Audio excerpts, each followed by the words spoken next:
How did Nestlé become the most evil corporation? This is the dark story of Nestlé. The history of Nestlé begins in 1866 with the foundation of the Anglo-Swiss Condensed Milk Company. U.S. brothers Charles and George Page help establish Anglo-Swiss Condensed Milk Company. Using abundant supplies of fresh milk in Switzerland, they apply knowledge gained in their homeland to establish Europe's first production facility for condensed milk in Cham.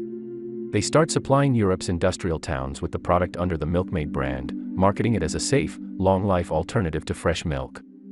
In 1867 did Nestlé's founder, German-born pharmacist Henri Nestle, launches his Farine Lactée, flour with milk, in Vevey, Switzerland.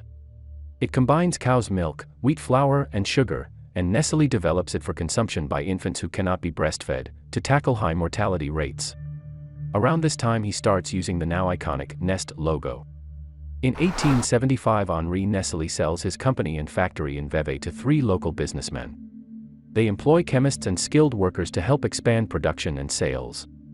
In 1878 fierce competition develops between Nestlé and Anglo-Swiss, when both companies start selling rival versions of the other's original products, condensed milk and infant cereal.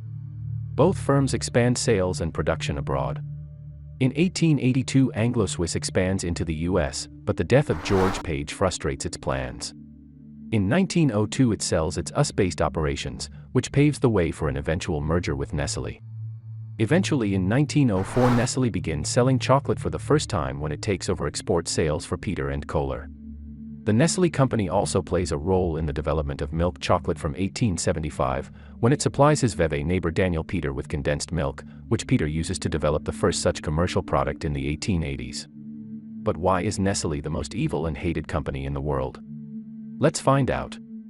Nestlé infant formula scandal. Nestlé controls approximately 2,000 brands around the world, with its baby formula being the most popular. However, the company's product has a dreadful track record. The company expanded its baby formula market in the 1970s and began advertising their baby formula as superior to breast milk, attempting to manipulate customers by spreading the narrative that their formula is beneficial for infants and provides all of the necessary nutrients that breast milk cannot. They even bribed medical specialists to testify on their behalf. This is so ethically terrible that no one can dispute it. The ad campaigns encourage mothers to replace breast milk with baby formula. The most horrible thing Nestlé did was hire saleswomen in developing regions of Asia and Africa and send them to give medical advice to mothers and hand them free samples of the baby formula. Undereducated mothers of underdeveloped countries believed the women as they were dressed as nurses. The free samples were weighed and packaged strategically to last just up to the day when the mothers get fully dependent on the formula and stop lactating themselves. The company's horrible PR stunt led to thousands of infant deaths as the mothers were swapping Nestlé's baby formula for breast milk. This left the children deficient in the necessary nutrients that breast milk provides. The worst impact was in the underdeveloped regions of the world, where mothers were diluting the formula with more water to save money and were unknowingly starving the children. Breast milk provides all the elements vital for the development of the baby and its immune system. With a lack of natural milk, the babies from underdeveloped regions with no access to clean water suffered from many diseases and died. It resulted in thousands of deaths, and the formula was even named "baby killer" by the media. When the situation got worse and people started getting mad about this and protesting, the World Health Organization in 1981 passed an international code of marketing of breast milk substitutes. But the damage was done. The company tried to clear their name and started mentioning in their advertisements that breast milk cannot be replaced. Even though the company is trying their best to keep their baby formula's image squeaky clean after the big "baby killer" blunder, by promoting ads encouraging mothers and talking about the benefits of natural milk, they are still pushing the baby formula and bribing health workers in countries with lenient laws and still getting away with it. Nestlé's packaged water. Nestlé is also one of the leading producers of packaged water bottles. The bottles are packed with single-use plastic, leading to pollution of the environment and killing millions of sea creatures.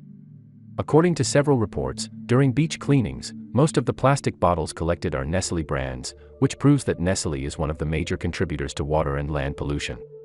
And it's not just the plastic bottles that harm the environment, the water filled in the plastic bottles harms the environment equally, if not more.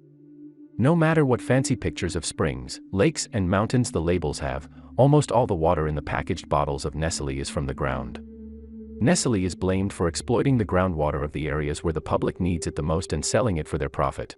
It is clearly unethical and dangerous for the environment. The company is also guilty of taking water sources from the countries where people are forced to drink dirty water, as their clean water sources are acquired by Nestlé for their bottled water plants. In 2013, the corporation began diverting abundant clean water from Pakistani locals and using it for their factories, leaving the population with no other choice except to drink sewage and sludge water. Not just in Pakistan, the evil corporation is doing the same thing in numerous undeveloped countries with abundant natural resources that Nestlé can readily exploit due to tax regulations. Nestlé's use of child labors.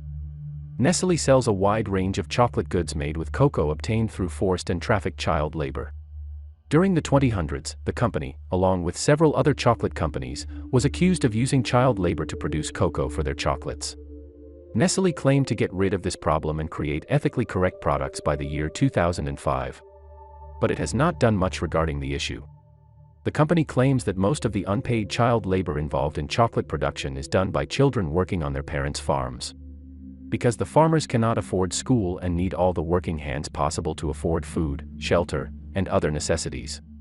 However, the reasoning is absurd because Nestlé is the one that pays them, thus they should do something to help the farmers who work for them. They should offer them assistance and raise the amount of money they pay to the farmers. They tried to improve their image by including fair trade marks on their labels to showcase that the chocolate bars are made with ethically sourced cocoa, but it didn't solve the main problem, which was illegal child labor.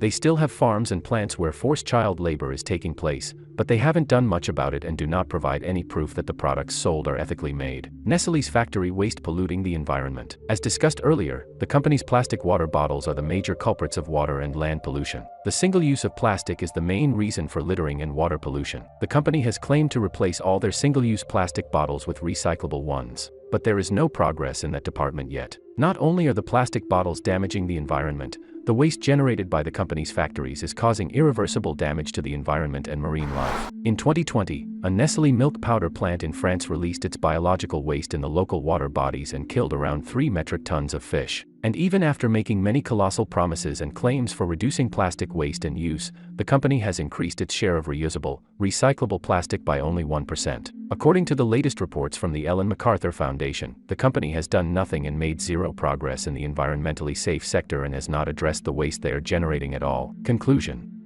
Nestlé is a multi-billion-dollar corporation with complete market dominance. Despite the fact that they have engaged in several unethical and illegal activities, they are able to get away with it because of their wealth, power, and influence in lawmaking as a large corporation. The brand has a good marketing game and the ability to easily influence its consumer base through advertisements with bold claims and promises, but the reality is far worse than imagination. That is why the company has been dubbed the most evil company of all time. This was the dark story of Nestlé. I will see you at the next video with another story just like this. Until next time.